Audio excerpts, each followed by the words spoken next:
The SPL Phonitor XE is a pretty unique headphone amplifier that uses a 120 volt operating amp or amplification stage to drive your headphones. So yes, that's 120 volt driving your headphones. I'll explain how all that works in a minute, but I know that a lot of you have been waiting to hear my thoughts on this one, having seen it in previous reviews sitting on the desk behind me. So let's jump in and talk about whether I think the Phonitor XE is a real deal top tier amplifier, or whether I think there are better options for your money to get the best performance from your headphones.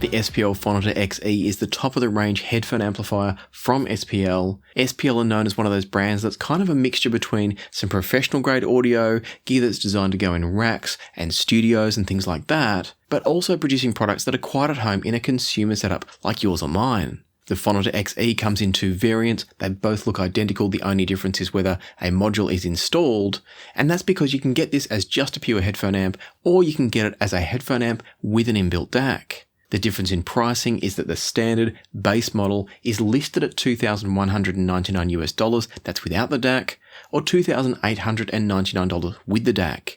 Now, having said that, this is the RRP, or the recommended retail price. I consistently seem to find the Phonitor XE listed on various sites at a much reduced price. So I'm going to talk about this mostly at its recommended retail price, but do keep in mind, if you can get it cheaper than that $2,199 or $2,899 price point, then it could be well worth the money, and we'll talk about whether or not it is. As I've already alluded to, the SPL Phonitor XE uses some pretty unique technology, and that technology is known as the 120 volt Voltaire system.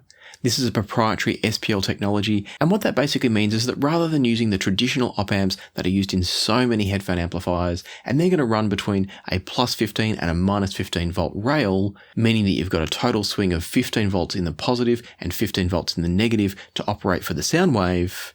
Instead of that, what SPL have done is produce their own discrete designed op amps, meaning that it's not a chip-based thing, it's designed of multiple individual components.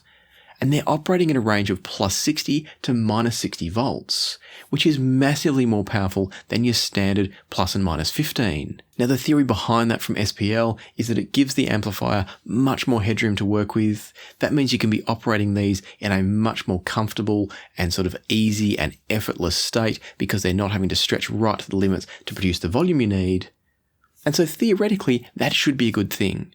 I'll talk a little bit later about whether that translates into good sound quality, but it's an interesting and innovative tech, and I'm always excited to explore those. What that 120 volt Voltaire system is allowing us then to get from the Phonitor XE is a very high output power as well. So the Phonitor XE will output about 2.7 watts into 32 ohms, which is massive, or it can produce 5 watts into a 250 ohm load. So this is a fantastic headphone if you've got difficult to drive high impedance headphones, although there's actually not too many of those around. You do need lots of voltage for high impedance, but most of the options on the market these days are fairly sensitive, so it's not that big of a deal. And then another interesting thing that I noticed in the specifications was that the output power from the balanced connection, the 4-pin XLR, that's actually lower on the SPL Phonitor XE. Now, I don't know if this is a typo in their specifications. This amp's been around long enough that I think it would have been caught now if it was a typo. But the power output from the 4-pin XLR socket drops all the way down to 0.7 watts or 700 milliwatts into a 32 ohm load. That's still plenty for most headphones. You might struggle with a Susvara potentially on here, and therefore, according to the specs, you'd be using the 6.3mm output. And then for a 250 ohm load, it does jump all the way back up to 2.5 watts, which again is heaps. So the SPL is a powerful headphone amplifier. It's got this very high operating range to give theoretically lots and lots of headroom. And as I said, we will talk about how it sounds in a little while, but one thing I'll give away right now is that it does produce a very effortless sense of power and capability with your headphones. Whether that translates into excellent detail, resolution, tonality, we'll get to that soon. But before we do, I think it's worth doing a quick tour of the device because there's lots and lots to talk about, as you can tell when you look at this front panel. Starting off over here where things are a bit easier, we've got the power switch. Next to the power switch, we've got a couple of VU meters, which is lovely if you like to see the needles bouncing around as you listen to your music. Below there, we've got the 6.3mm output. We've got a 4-pin XLR output. There's also a switch in the middle here, which is for the front and rear outputs. As you'll see when we get to the back, these connections here are mirrored on the back. So you've got a total of 2 6.3mm outputs and 2 4-pin XLR outputs. The theory being that if you don't want cables hanging out the front of your amplifier across your working surface, you can actually have it come out the back of the amplifier, maybe go under the desk, and then pop up to wherever you're working. So it's a nice option. This is probably more of a studio thing where people are going to be wanting to have the headphones connected all the time and not draped across a soundboard. They might have a long cable that can loop down the back, underneath the desk, etc. So that's really what that one's there for. You may or may not find it useful. It's kind of cool that it's there should you want it. Over here, past the 4-pin XLR socket, there's a switch that's going to change the sensitivity of the VU meters. I don't find that particularly helpful or needed. I just switched it to the one that has the VU meters bouncing around in the way that I need it to and leave it there. So I haven't delved deep into exactly what that sensitivity switch is designed for and why it's necessary for headphone listening, which is all this can do, by the way. There's no preamp. And then moving on from there, we've got what is, for me, one of the highlights of the Phonitor XE, and that's this beautiful volume knob. And I don't mean aesthetically beautiful, although it's perfectly fine. What I mean is that it's milled out of aluminium as I understand it. It's got a little red LED in the middle so you can very clearly and easily see where the volume's at any point in time. But what makes it really fantastic is it just feels incredible to interact with. It's a beautiful smooth turning motion. The volume knob itself feels fantastic because it's aluminium and it's large and nicely contoured. It's just a joy every time you change the volume on the Phonitor XE. And then once we move beyond the volume control, that's where things get really interesting in the case of the Phonitor XE. And I'm going to jump around a little bit here, so bear with me. We're going to start off down in the very bottom corner. That's just an input selection switch. That's going to allow you to move between the RCA and the XLR inputs on the back, but it's also going to let you choose between the various digital inputs too, and we'll talk about those when we get to the back of the unit. Next to the input selection switch, but staying on the bottom row, we've got this laterality control. And what that's going to allow you to do is use the amplifier in mono mode should you want to. That's probably something that more is going to be used for professionals, or maybe if you've got a really hard pan recording that you don't want to hear stuck in one ear or the other, but that's where Crossfeed comes in. We'll talk about that in a moment. The other thing you can do with the laterality control though is just change the balance point of the center. Now this is not a full balance control. It doesn't just push everything in one direction or the other. What it's going to allow you to do is just tweak where the center image sits without sucking sound out of the left and the right. It's not the same as Crossfeed, but it's also not a balance control. It just very interestingly shifts the image without pushing it all the way to one side or all the way to the other. It's very hard to describe without trying it. I think those of you that might have a unilateral hearing loss and just need to adjust your center positioning might find it helpful. But if you had an extreme unilateral hearing loss, it might not be powerful enough. I'm not sure. So do be aware this might not be a replacement for a full balance control, but it's very helpful if you do find yourself just feeling like you're hearing a slight channel imbalance from time to time. You can fix it up with that. Now moving up to the top of the left-hand side of the control panel, and what we see here is the full range of controls for the Phonitor XE's Crossfeed circuit. And the Phonitor does this in a very unique way. First and foremost, you've got multiple steps in the strength of Crossfeed. That's not so uncommon. You can of course switch it on and off with the switch in the middle here. But the really key thing and the interesting thing about the way the Phonitor works is you've then got this angle dial. And what that's going to do is it's going to replicate having your speakers either flat or gradually turning them out and towing them in more. So you've got a range there of from a 22-degree toe in, which means the speakers are largely quite flat with just a little bit of toe in, all the way up to 55 degrees, where it's like the speakers are coming around off to the sides, a little bit closer to you perhaps, and turned in more. And it has a really big impact, as I'll talk about when we go through sound quality. And it also means that the Phonitor XE is one of the most powerful amplifiers you're going to come across when it comes to Crossfeed. I talked about this a little bit when I did my review of the Zale HM1 headphone amplifier. That's an insanely expensive headphone amp with another different approach to Crossfeed, although it's not called Crossfeed there and it is done differently. But when I compared the two, I personally found myself preferring the way Crossfeed's done on the Phonitor XE. This is one of the best implementations of Crossfeed I've ever come across. I really like what Chord does, but it's very basic in comparison to this. And then other crossfeed circuits I've tried, such as those on the Burson Audio headphone amplifiers, I haven't so much liked. So this one is definitely for me one of the very best. I'm not a big crossfeed user, but this is the one that I would choose to use if I was looking for crossfeed. And so with all that covered off, and remembering I will talk about the exact sound or describe what you hear as you use crossfeed when we get to the sound quality section. But before we get there, let's now have a look at the back of the headphone amplifier. I've already talked about the fact that we've got the mirrored headphone outputs here. That's those there, so 4-pin XLR, 6.3mm. Just to remind you, these are not active when the front ones are, and vice versa, so you do need to toggle between whether you're using the front or the back. You can't run 4 pairs at once, you can run 2 pairs at once. Just jumping up here, we've got a full-sized IEC socket for your mains power and a master power switch. So this is your master power switch. There's also the front power switch to put the amplifier into standby. Down below that, you'll see a little white button here. That's so you can actually program the Phonitor XE to work with any remote control you want. And so you can take your Apple TV remote control, you can take your remote control from a topping DAC, whatever you want to. You can take it, you can learn the remote control cues from that remote control, and that will give you full volume control over the Phonitor XE with that remote control. What that also means, which I didn't mention before, is that beautiful front control knob for the volume is motorized. So if you are sitting a fair way back from your headphone amp, you can sit back and adjust the volume to your heart's content. It's only going to work for volume control. You can't select inputs or anything like that. But the main thing you're going to want once you're all set up is control over that volume. It's completely possible with this one. Moving on from there's nothing groundbreaking on the back. We've got a pair of RCA inputs, a pair of XLR inputs, and then we've got our various digital inputs. Now, as a reminder, you need to buy the version with the DAC for any of these to work. The DAC that's used in there, I should mention, is an AKM 4490 chip, so not the newest thing on the market, but as I'll talk about soon, it's a lovely sounding DAC regardless. And then the inputs you get access to, as you can see, is AES, coaxial SPDIF, optical, and then a USB connection. And so that means if you are looking for an all-in-one solution, assuming it sounds good, we'll get to that in just a second, if you are looking for an all-in-one solution, the Phonitor XE can absolutely do that. If you just want a single box on your desk that's a high-quality headphone amp and a DAC, then theoretically, the Phonitor XE could be the one for you. And so with that said, let's jump in now and start talking about how this sounds, both in terms of the DAC quality on its own if you're looking at this as an inboard DAC solution, but then also the headphone amp if you're looking to feed it with an external DAC. Starting off talking about the DAC within the Phonitor XE, and I thought a good way to test it was to compare the $700 US DAC module, assuming you're buying it at full price, the $700 DAC module within here with an external DAC of around about the same cost. One such DAC is the wonderful Soloist DAC Z8. I've reviewed that before on the channel. I absolutely love it. It's one of my favorite DACs around that price point. That's sort of comparable to this one.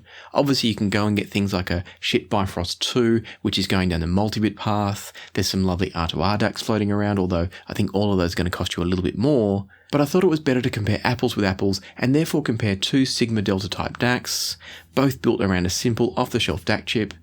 And that's why I chose the DAC Z8 up against the inboard AKM DAC. For this test, what I did was I ran the DAC Z8 as an external DAC, feeding it into the Phonitor XE as the headphone amp, and then I was able to switch very quickly and easily between driving the internal headphone amp from the internal DAC, and then comparing it to the internal headphone amp driving from the external DAC. What I heard as I flipped between the two was they're very, very similar sounding DACs, and that's a very good thing because the Soloist DAC Z8 is a wonderful DAC, as I've already said. So the fact that the internal DAC here was stacking up to it means you are getting yourself a really quality Sigma Delta DAC if you want to go with the all-in-one. Where things are a little bit different is I feel like the sound from the internal DAC in the Phonitor is just a little bit sort of crisper and brighter up top. It's quite subtle, but it's definitely a bit different. And I felt like the Phonitor was giving me a slightly better sense of depth from the DAC internally compared to running it from an external DAC via interconnects and into the Phonitor XE.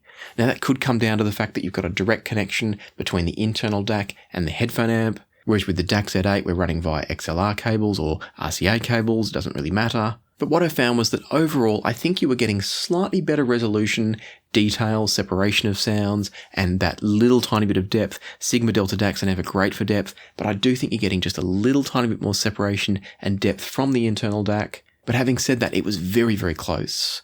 We're talking to the level that if you were testing it blind, I don't think you'd know the difference, but when I knew what I was flicking back and forth between, I do think the onboard DAC was better, and that's a little bit of a surprise. It's very rare in my experience that an all-in-one type inboard solution is better than an equivalently priced external solution, but on this occasion I do think it is. So that gives a big tick to the Phonitor XE in my book. It's a really lovely solution to be able to have all-in-one and great quality sound where you're not sacrificing on the DAC quality. And so with that said, let me talk briefly about the sound quality from the amplifier stage, but realistically, I'm going to have to put it into context with some comparisons. So this is going to be a very quick summary of the sound quality, and that is to say that the sound from the Phonitor XE is smooth, but it's detailed, and the key thing is, and I've already alluded to this from a theoretical point of view, it sounds like that Voltaire 120 volt system is working because it is very much an effortless sense of power. The Phonitor XE just works with anything and everything with an absolute sense of ease.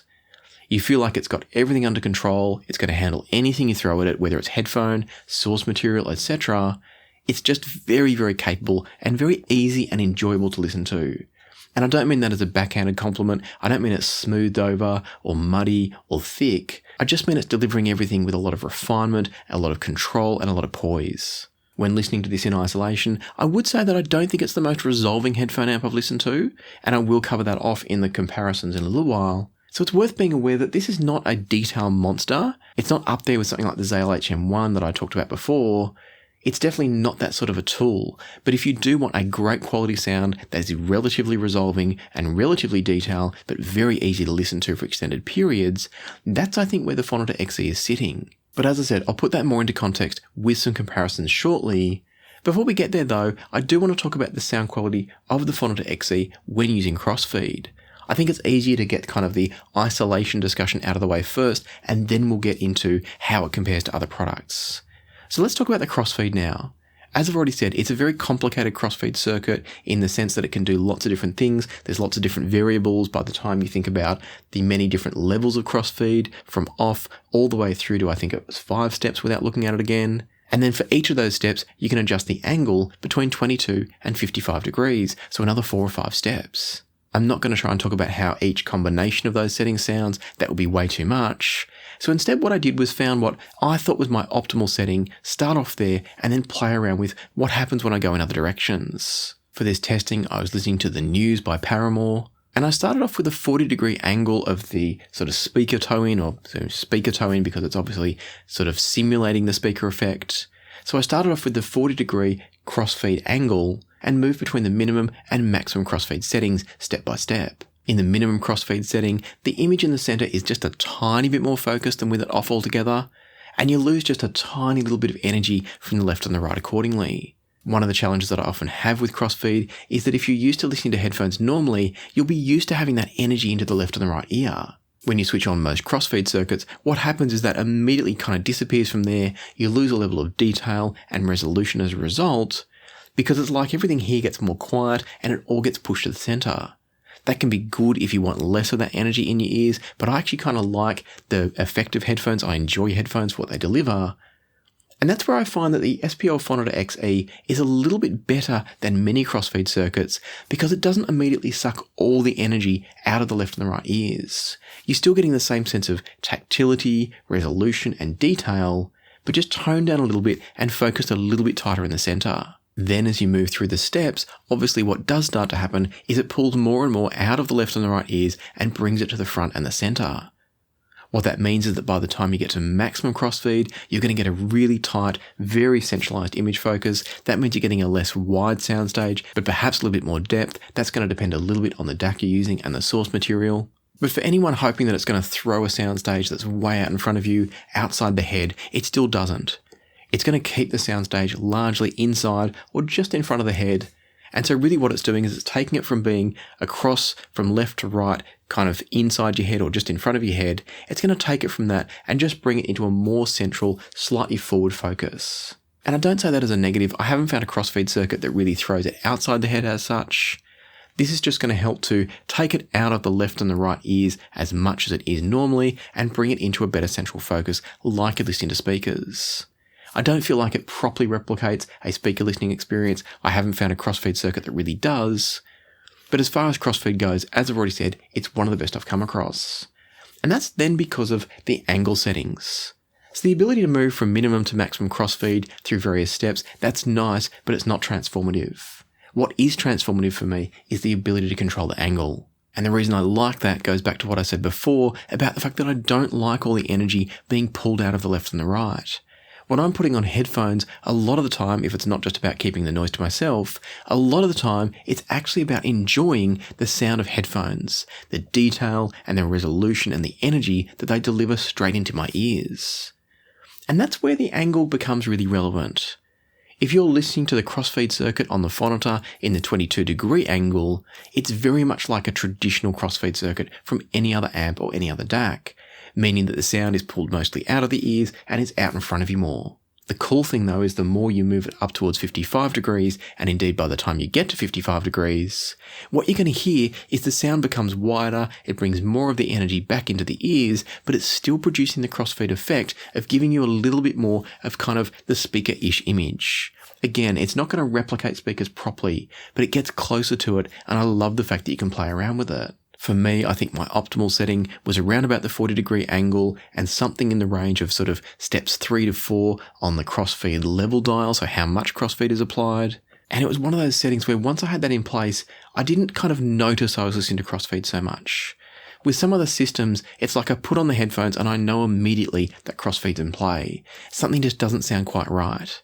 Whereas I felt in the 40-degree mode with step 3 or 4 of the crossfeed level, with those settings, I actually regularly found myself not even realizing crossfeed was on until I looked over and switched the switch off. And that for me is a sign of a system working well. This should be inobtrusive, it shouldn't get in the way of your listening experience, and it definitely doesn't. So as I've already said, I think this is one of the very best crossfeed circuits I've come across. It's the angle control that for me really separates the Phonitor XE from any other device with crossfeed.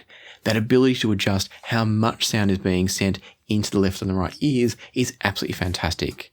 If you love headphones and you want a little bit of crossfeed, but you don't want to lose the headphone magic, then the Phonitor XE could be just right for you. But to help make that decision, there's a few more things we need to talk about, and that's where we start to get into talking about comparisons and differences between the outputs on the Phonitor XE and also when comparing to other products, like say the Burson Soloist GT that I've already mentioned. The first thing I should cover off when we're talking about comparisons with different connections here that I alluded to just a moment ago was that if you do switch between the XLR and the 6.3mm connection of the Phonitor XE, you're going to get a slightly different sound.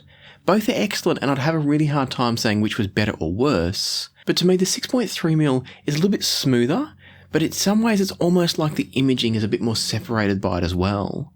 When you jump over to the 4-pin XLR, there's a sense more definition in the sound, it's a bit crisper sounding, but at the same time, I also felt like the sound wasn't quite as organic and natural feeling as it was from the 6.3. Don't get me wrong, both of these outputs are excellent, I could happily listen to both, and both are really top notch and getting the most out of the Phonitor XE's sound quality and capabilities.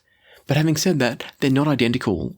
So if you do pick up one of these, you might want to jump between the balanced and the single-ended output and work out which one you like best because they are a little bit different. You might also find that you choose based on the headphone you're connecting at the time, whether you want something a bit smoother and a bit fuller bodied through the mid-range, that's the 6.3, or whether you want something a little bit crisper, a little bit brighter and kind of more not quite articulated as such, but a bit sort of, I think crisp is probably the right word, and that's going to be the 4-pin XLR socket. You might want that for a headphone that's maybe starts off a little bit richer and fuller in its sound. But I'll let you work that one out. The key thing is both outputs are fantastic, they're just a little bit different. The other thing worth noting, and I made a boo-boo on this one before, is that you actually can't have both a 6.3mm and a 4-pin XLR plugged in at the same time, because the 6.3mm socket will mute the 4-pin XLR output.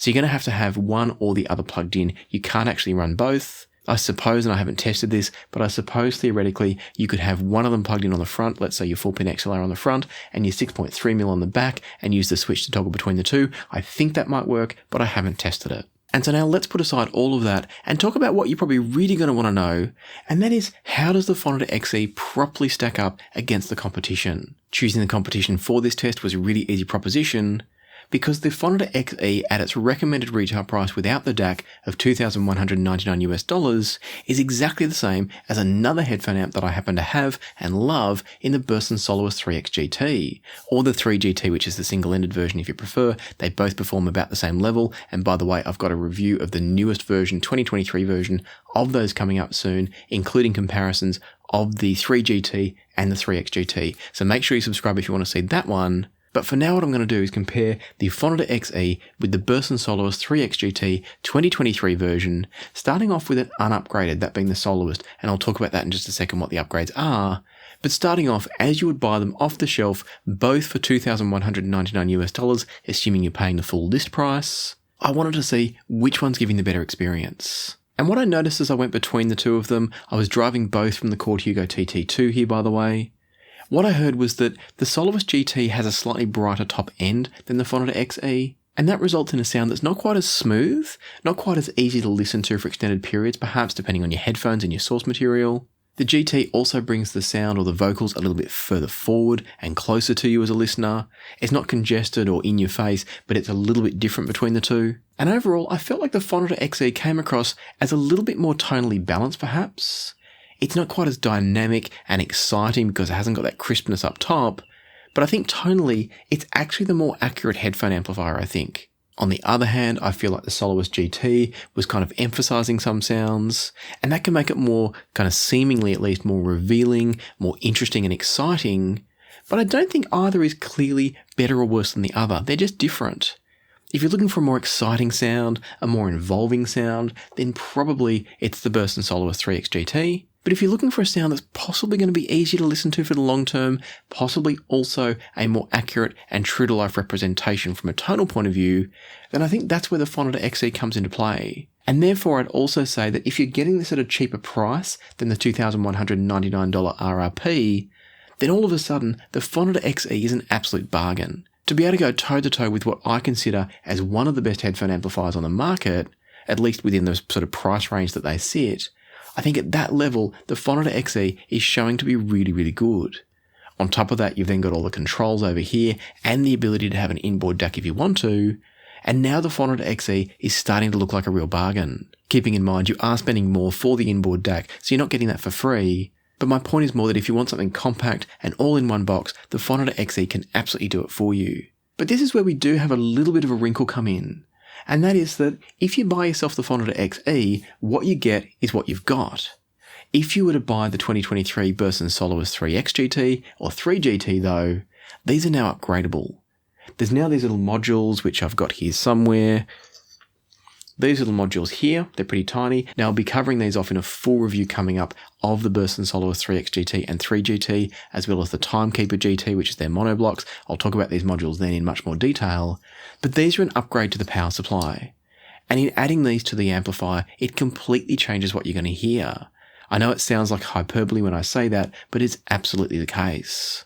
I don't have a price for these little modules as yet. I think they're going to be around about sort of $300-ish US perhaps. And so I wanted to see if you were to buy a 3X GT or a Phonitor XE, knowing that you could in the future upgrade the 3X GT with these little modules, what's that going to lead to?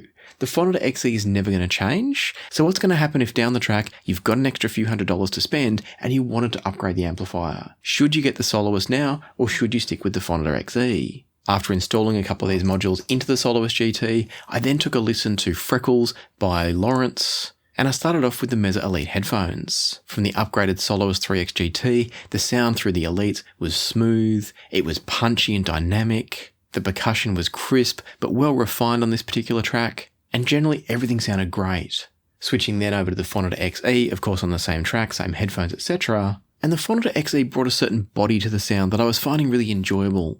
It's got a bit more weight to it through the mid-range. That's somewhere that I sometimes find the Soloist 3X GT almost comes across with a little bit of either a V-shaped emphasis or even a slightly upward tilting emphasis, where the treble can be, as I mentioned before, a little bit crisper than what I hear from something like the Phonitor XE. I'm not going to say which one's right or wrong, but I do enjoy the body that the Phonitor XE brings. However, I did feel like with the upgraded Soloist up against it, Now the Phonitor XE, the resolution started to sound just a little bit downgraded. Not downgraded in terms of having changed the amplifier, that was still the same, but in comparison to the Soloist 3X GT, with the upgraded modules for the power supply, the 3X GT was a clear step ahead in resolution and detail. And this is not a case here of just that perception of increased resolution and detail. This was the real deal. You could hear more, you could extract more from the music. The Soloist 3X GT had taken a clear step forward. And so for me, the Phonitor XE now was sounding organic, it was sounding honest, it was sounding natural, but it wasn't sounding quite as technically capable or competent as the upgraded Soloist 3X GT. To try to figure out which amplifier was actually giving me the truth, I also decided to plug the Elites direct into the Chord Hugo TT2, and what I heard was that I think the Soloist GT was a little bit closer to the TT2. The Soloist GT was still a little bit crisper than the TT2 up top, but I think in all other ways it was a closer match. And that says to me that the Phonitor XE, whilst an excellent sounding headphone amplifier, isn't quite as transparent as something like the Soloist GT with those upgraded power modules. As I said before, I think without the upgrade being applied, and keeping in mind the upgrade adds an extra few $100s, I think, we don't know yet, but if you are looking at them side by side without the upgrade, I think it's pretty much a wash. The key difference for me here is the ability to upgrade the Soloist GT should you want to spend more money.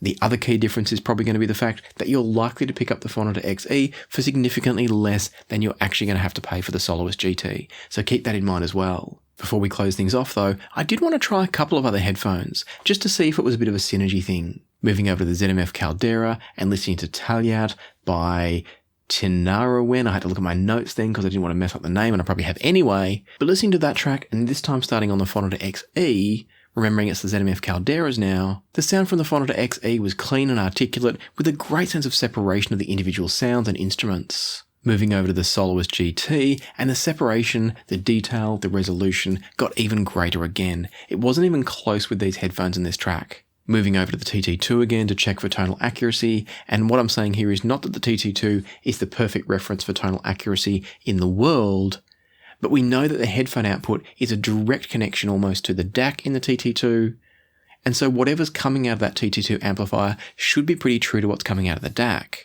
Again, I feel like the Soloist 3X GT is probably the more accurate, but again, it is a little bit crisper up top, and I found that at 2 minutes 07, when the bass is there, it felt like the bass was a little bit less kind of pronounced and prominent from the Soloist 3X GT than it was from the TT2. Having said that, the Phonitor XE wasn't keeping up from a transparency and a resolution point of view, and so I still lean towards the 3X GT as the probably more accurate overall sound. Moving then now to one final test, and this was with the HEADPHONE HE1000 SE, which is a headphone that I find sometimes gets just a little bit treble happy for me, hence the reason for choosing it. I wanted to see how well that suited the HE1000 SE, and whether or not there's a synergy thing in favour of the Phonitor XE here. Listening to Cherokee by Karen Allison, and as I expected, the HE1000 SE was a wonderful pairing with the Phonitor XE.